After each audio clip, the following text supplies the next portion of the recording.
Good morning. I'm happy to be here today with Mayor Lori Lightfoot, Chief of the Bureau of Detectives Melissa Staples, and Chuck Wexler, Executive Director of the Police Executive Research Forum. I also want to recognize Nicole Gladney and Susan Johnson of Chicago Survivors. Their group, as well as many other victim service advocates, provide an array of services to the family members of Chicago homicide victims, including crisis response services, family support, counseling, case management, and more. CPD has worked hand in hand with the Chicago survivors over the past 9 years, coordinating monthly meetings with victims, their families, and the detectives working their cases. Now, I'm in awe of the work of this remarkable organization, and I have pledged my full support for their mission. And we're here today to share the results of a report conducted by the Bureau of Justice Assistance and the Police Executive Research Forum. At the request of the department, these two independent organizations took an intense look at CPD's homicide investigation process in December of 2018 and January of 2019. Now, this report was not required. Rather, CPD reached out to the authors in an effort to provide a roadmap for improving our detective division. This request also comes as CPD is working hard to satisfy the requirements of the consent decree. I strongly believe that these recommendations within the consent decree will make CPD stronger, but this court-mandated decree is largely focused on other bureaus throughout CPD. Now, I wanted to have the same attention placed on the detective division, and my hope is that the recommendations within the report will help improve our clearance rate and bring justice to the victims of gun violence throughout the city of Chicago. Now, many of the issues highlighted in this 116-page report have long been known to the department. Other findings show a fresh set of eyes can bring things into light that have been overlooked previously. CPD has about 1,150 detectives, far fewer than both New York and LA. These cities also boast higher clearance rates when it comes to homicides. Now, that said, we've been aggressively adding detectives in recent years. About 600 of our detectives have come to the division in the past 2.5 years. Now, this gives me hope. Longtime police officers offer valuable insight earned after years on the job, but they can also become set in their ways. These new officers have an opportunity to learn from veterans and quickly adapt to the changes that will come in the wake of this report. The good news is that we've already begun making many of the changes suggested in the report. For example, we've given all detectives department-issued cell phones, and we've also encouraged them to share those phone numbers with witnesses and victims' families. Now, this gives those who have witnessed or become a victim of a crime a face, a name, and a phone number to call for updates. We've also announced that the relaunch of the detective areas 4 and 5 will happen sometime next year. Now, this will help make detectives more responsive, particularly for crimes that happen on the west side. Adding these detective areas within the 11th and 25th districts will also make it easier for witnesses and victims to meet with those investigating their cases. Now, CPD has been working with the University of Chicago's Crime Lab to brainstorm additional ways to improve CPD's clearance rate. This partnership led to the installation of the Area Technology Centers, or ATCs, in the 3 existing detective areas. Philanthropist Ken Griffin provided funding for these rooms, which helps detectives view security camera footage from all varieties of surveillance cameras without having to navigate through the barriers of computer formatting or proprietary software. Because of Griffin's help, detectives can also use these rooms to quickly gather photos, call and text records, social media posts, and location data from a suspect's cell phone. Now, I know this report is constructive criticism of CPD in many ways, but it's only by evaluating these criticisms and making improvements that our department will be able to improve. So with that, I'd like to turn it over to Melissa Staples, Chief of the Bureau of Detectives. Thank you, Superintendent Johnson. I'm happy to be here with Mayor Lightfoot and our partners, including Chicago Survivors, the University of Chicago, and the Police Executive Research Forum. As the superintendent mentioned, this report authenticates and validates many of the issues that myself and those under my command have provided PERF through extensive interviews throughout this process. It is important to point out that despite these shortcomings, CPD has improved its clearance rates for murders in each of the last 3 years. In the last 3 years, our homicide clearance rate has increased by over 17%, from a dismal 29% to 47%. That is progress, but we still have much work to do. We are confident that PERF's authentication and validation of extensive interviews with myself and those under my command will continue to allow us to garner even more success in our clearance rate moving forward through continuing to implement new policies and programs and updating current policies and procedures as needed. In some areas, we actually are ahead of the game. The superintendent already mentioned the fact that we have provided all detectives with department-issued cell phones. And the 2-year process of concept to fruition and opening 3 area technology centers known as ATCs, and now reopening the 2 detective areas that were shut down in 2012.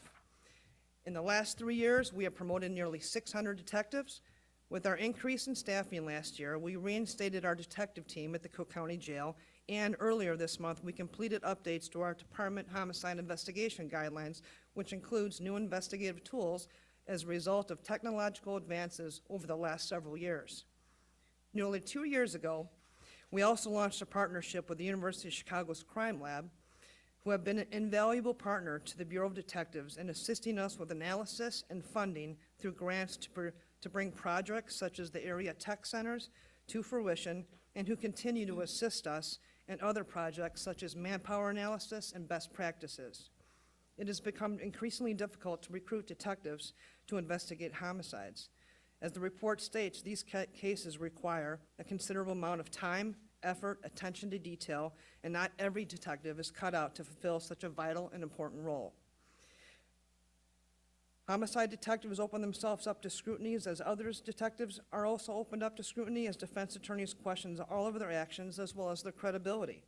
This report makes some good recommendations, such as re-examining our processes for investigating cold cases, taking a look at how supervisors evaluate detectives, and prioritizing the need for additional evidence, technicians, and supplies. Recommendations that came from myself and the rank and file within the Bureau of Detectives. The report also suggests improving our partnership by working more closely with Cook County State's Attorney's Office. That is a process that we have already started months ago in concert with the Cook County State's Attorney's Office. This report goes on to identify several silos within the department, including barriers between the Bureau of Patrol and the Bureau of Detectives, as well as between detectives that work on homicides and those that work on non-fatal shootings. I have worked in the Bureau of Patrol, the Bureau of Organized Crime, and the Bureau of Detectives over the last 28 years, and we must continue to break down these silos to work together as a team, regardless of what bureau we work in, to predict, prevent, and clear crimes. The bottom line is this: every homicide investigation is and should be important to all of us. It's important to bring justice for the victims and their grieving families and to get these violent offenders off our city streets. I'd now like to welcome Deputy Chief Brendan Denahan, who will speak more on CPD's plan to implement these recommendations. Good morning, Deputy Chief Brendan Denahan. Also like to thank PERF. I worked with the members of PERF and their collaborative approach to come up with these recommendations. So currently we're working to develop a team led by a lieutenant to implement the recommendations suggested within the PERF report. Part of what CPD will look at with the help of the Crime Lab is staffing, including the correct number of supervisors necessary to manage this caseload. This will include looking at the national best practices to see what works best elsewhere and implement here. This new team will also focus on revising CPD's existing policies within the Detective Division. The policies will then need to be executed. Execution is the more important part. We need to write these things down. Detectives complete many tasks already. We need to write down the policy to reflect many of the things that detectives already do. These written policies will then allow us to review how detectives investigate cases, making sure that we're following a logical progression. These reviews will also show us what is working within the department and what needs to be tweaked to become more efficient or more effective. Having a better system of checks and balances will also help highlight the best practices of detectives, especially the guys who are doing great, doing well, and assist those who could use a little more coaching. The Detective Division will also push for a new case management system for investigators, which is extremely antiquated. Delays in this project are usually likely tied to department-wide overhaul of our system as well as some budgetary constraints. All the recommendations within this report that have been deemed both viable and valuable will be broken down into buckets, and then we will address those. CPD can use the existing consent decree team as a roadmap, to help us complete these recommendations. The last thing I want to say is that I support the detectives as well as the chief does, because at the end of the day, I think I always mention it, but they're the ones who are out there every day, every night, in the middle of the night, going to court, doing this extremely difficult job. And unless you've done it for several years, it's hard to say how hard and how much these guys work. We definitely can do better. I think this report shows that we can do better, but I just want to say that I support the Dicks. It's mine and the chief's job to make sure that they have the tools and resources to do the job. You shouldn't tell people, don't go out there and tell people to do a job and not give them the resources to do it. So I trust and support the detectives, and I will continue to do my best to earn their trust as we move forward with these. Thank you. Mayor? Oh, it is Chuck's turn, yeah. But Mayor, you can go ahead of me if you want. All right. Superintendent, Mayor, it's a victims group.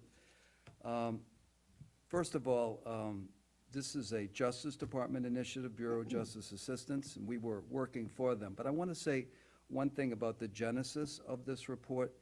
This came about because Superintendent Eddie Johnson asked for it.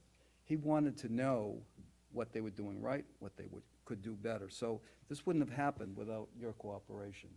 So, and you don't get better unless you look at something. And so that's what we were charged to do. We had a national team made up of detectives from around the country and my staff. It started in 2018, went into 2019. We did interviews, we looked at reports, we looked at policies.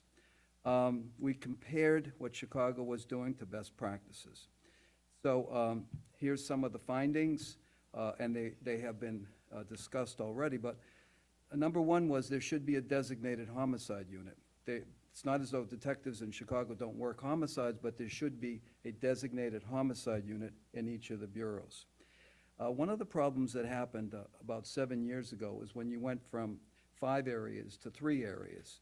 And there wasn't much planning when that happened, so consequently, you'd have detectives all pushed into 3 areas, and some of them didn't have desks, some of them didn't have computers, so it really wasn't thought out well. And what the consequences of that is detectives would have to travel almost an hour to get to certain parts of the city. So we recommended that you go back to 5 areas, and the department has already started to do that. We talked about procedures, needing training, better selection, and supervision. Probably the thing that is most important in this is management. Management of the detectives, getting them the training, getting them the procedures. And by the way, the information that we got was from detectives. They told us this. They told us this, we need this equipment, we need these resources. One area which we think is really important is non-fatal shootings. Non-fatal shooting is basically a failed homicide, and a focus on non-fatal shootings can help prevent homicides. And so that's a huge area which we think there's a real opportunity. Establishing a cold case unit, there's already detectives doing cold case investigations, but they're not in one unit. Accountability checklists, something that sergeants can do. Equipment, you heard about that. Equipment is incredibly important to people doing their jobs, that they have cell phones so that victims, families can call detectives one-on-one, so that they can have computers and laptops and things like that. One of the most astounding things we found was it takes 6 months to 12 months to do an analysis of DNA. That's unheard of. That's unacceptable. That means that while you're investigating one crime, you have to wait 6 months, 12 months for the state police to give you back the findings. In some cities, that can be done in 10 days or 30 days. 6 months to 12 months is just unacceptable. Establishing trust with the community. Most detectives will solve cases because the community gives them the information. That's something the department's doing. I'm sure the mayor's, that's a top priority with her. Relationship with the state's attorney has to be improved. Witness protection area has to be improved. A big part of this is changing the culture about how you do these things. And I think the department is committed to that. I think the department gets it. We got total communication and cooperation with this department. We don't get that with everyone. These detectives want to do their job. These detectives want to solve homicides, but they can't do it without the right equipment and resources. I think if I was to say the number one goal of the homicide unit should be to prevent the next homicide. That should be the focus. But I want to thank the department for its cooperation. We provided them information as we went along, and they were willing to accept it and do it. Thank you.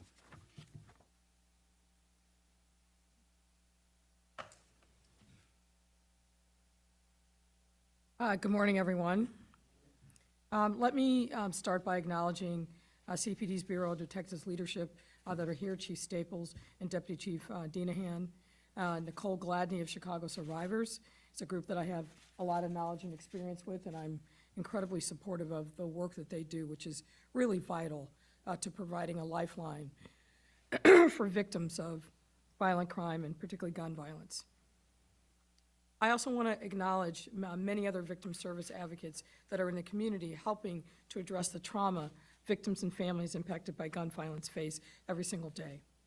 And finally, let me thank Chuck Wexler, the Executive Director of Police Executive Research Forum, who's been a great partner of the department going back really many decades. We're aging both of ourselves, but for a long time, I'll say. And the U.S. Department of Justice's Bureau of Justice Assistant.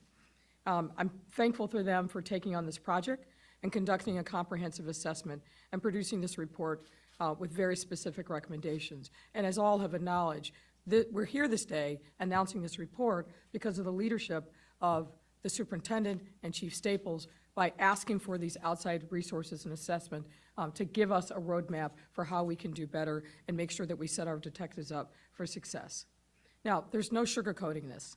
These findings are blunt and they're direct, as they should be. No one here believes that we are doing enough to solve homicides in our city. And our homicide clearance rate was dismal, it's improved, but we have to do more. This clearance rate is a statement of our values. It's not just a numbers game. It says, how are we doing? How are we respecting what's happening to victims and witnesses out there on the street? What are we doing to make sure that we're bringing offenders to justice?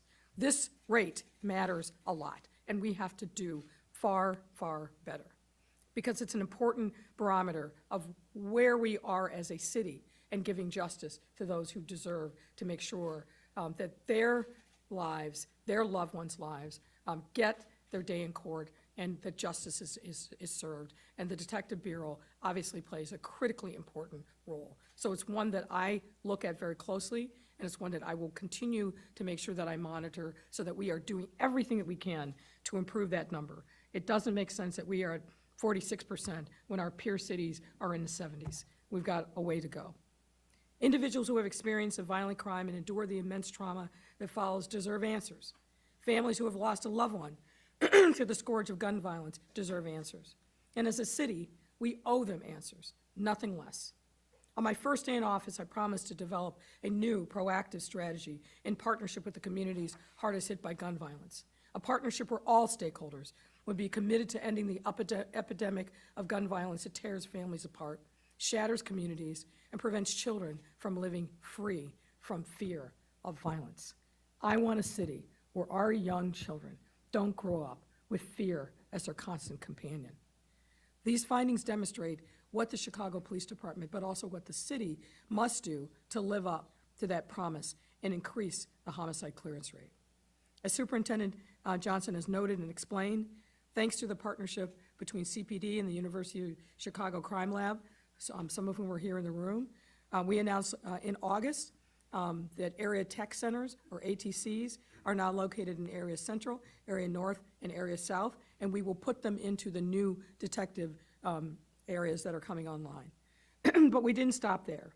In October, we announced plans to reopen the 2 detective areas that were previously shut down, which is one of the key recommendations to the report, and again, is necessary to set our detectives up for success.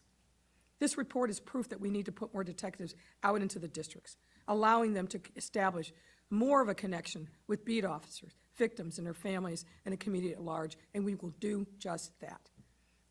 Doing so will also decrease the amount of travel time that it takes to get to crime scenes. Not only will it lead to less exhaustion, but also will decrease overtime and hopefully increase clearance rates. But this report is proof that we cannot rest on our laurels. We have to do a lot more. That is why we're establishing a team and continuing our partnership with BJA and PERF to implement these recommendations, and Deputy Chief Dinahan spoke to that. There's no shortage of recommendations, and we know that there are improvements that must be made around caseload management, agency organization, cold case investigation, case documentation, and much more. When the clearance rates are low, the relationship between officers and the community frays. Collaboration is less likely to happen, and trust weakens. Now, you heard me say this several times, and I'll say it again. We need to do everything that we can to set our detectives up for success. I can tell you firsthand, having followed some critically important cases in our city, that there are detectives out there every single day working their butts off, working hard, long hours, doing everything that they can with the tools that they have. We need to do better for them, and this report, I think, gives us a roadmap to do that. When detectives are successful in their mission to solve crimes, that means we are bringing justice and peace to our neighborhoods. And I'll take the point that Chuck made. The focus has to be on preventing the next homicide. And you do that by using the tools, using the data and the technology with management and accountability to get the job done. And I'm committed to make sure that all of those things happen. Thank you very much, and we're happy to take your questions.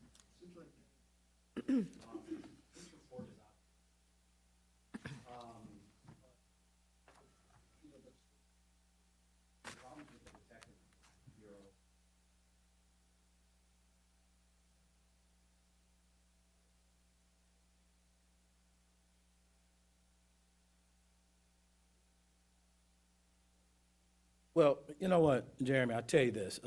I can't speak to what happened previous to us coming on board, but I can tell you this, Chief Staples and her team have done a great job over the past couple of years keeping me informed of what they thought we needed as a department or in the Detective Bureau to make them better, you know, which is part of the reason I asked PERF to come in and the Department of Justice to come in and look at it. So what the report actually did for us is the things that they suggested, they validated those concerns.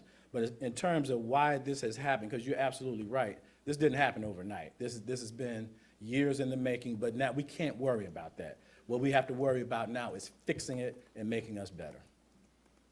Mr. Wexler, can you please address, clearly this sounds like leadership failure across the board, and when you're talking about this report, where we stand today, because as you were talking, I'm like listed out 7 points, and I'm sure we haven't had the privilege yet of being able to read the entire report, but once it's released from the embargo. So I guess my question is, what would you say about the leadership and where we stand at this moment today on the percentage of corrections for all the flaws that are clearly pointed out in the system? Well, I think there's two ways this department could have looked at this report. One is defensively and said, you know, we're already doing this, we're doing that, we're doing this. That's not what they said. They said, we've got challenges, we've got issues, we've got cops that didn't have phones, we've got cops that don't have desks. You know, they need resources to do that. So I think, you know, what I heard, what I'm hearing, is they're making the changes. Do they have problems? Do they have issues? Absolutely. But they're not in denial. And I think the fact that the superintendent asked for this, you know, when you ask for a report, you're going to get back, you know, some hard medicine. And he knew that. But he said, you know, we're not going to improve unless we get a third party in here to look at. And the people who were giving us information were the detectives themselves. The detectives were saying, we don't have this. So I don't think you can fault this administration and say, hey, why did they? This has been going on for some time. The key part of this is about 7 or 8 years ago when they took those 5 districts and just said, hey, let's put them into 3. They didn't tell the detectives, so detectives would go into those districts. They didn't have any desks. They didn't have any phones. So this is a long-standing problem. I mean, look, I'm not going to whitewash this and say that this was a positive report. It wasn't. The difference is you have a roadmap now where you're going, and you have folks in place with the mayor and the superintendent who are committed to fixing it. They're not in denial. Can you please, what is the technical definition of clearance rate? What's that definition? We follow the FBI UCR guidelines along with 18,000 other law enforcement agencies across the country. The clearance rate is calculated in one way based on, we follow the FBI UCR guidelines. It's the amount of murders that occur within a given year. So let's say we have 100 murders within a given year. And how many murders you clear within that given year, regardless of when those murders occurred. So if you have 100 murders that occur within a calendar year, and you clear, say, 2018, we cleared 25 murders from 2018, and we cleared 25 murders from prior years, our clearance rate is 50%. So when you say clear, does that mean arrest? What does that mean? It means cleared by arrest or cleared exceptionally. Cleared by arrest or what? Cleared, closed exceptionally, like if we have a murder-suicide and the offender is dead, that's one example of how that we cannot, there are circumstances outside of a law enforcement's control that we cannot bring this case to a successful conclusion by an arrest. Say the offender shot and killed himself after he killed somebody. That's one example of that. So that's how, I hope I answered your question on that. Chief or Superintendent, one of the things that you mentioned was better, the detectives having better coordination with the Cook County State's Attorney's Office. Seems like detectives over the years have, lamented, that there's such a high threshold to get a murder charged. And this was this goes way back, prior to Kim Fox. So what do you mean by better coordination with the state's attorneys? Well, I just think, Jeremy, that we should always strive to be better in terms of the evidence that we present. The case has to be, and the mayor is a former federal prosecutor, so she might be able to answer that question better. But we have to just do better in terms of giving them the evidence that they need to charge these cases. Listen, when I first became superintendent, State's Attorney Kim Fox was elected. We sit down once a month and we talk about how we can get better. And an example of that is our gun conviction rate was dismal when both of us came on board. But because we talked to each other a lot, she committed to bringing out some assistant state's attorneys, and they did roll call training, not just in the detective division, but in our patrol districts. And that improved that conviction rate to like 80% now. So that's what we mean by that. We just have to be better at communicating and giving them the evidence that they need to bring these cases to a successful resolution. Can you bring us up? Can you bring us up to speed on the DNA issue? When you hear that we're not getting DNA done 6 to 12 months, where is that now? Okay. So what we're going to do is we're going to work with the state's attorney's office that we just talked about and with the Illinois State Police Lab. We need to prioritize our evidence better in order to get it a quicker turnaround time.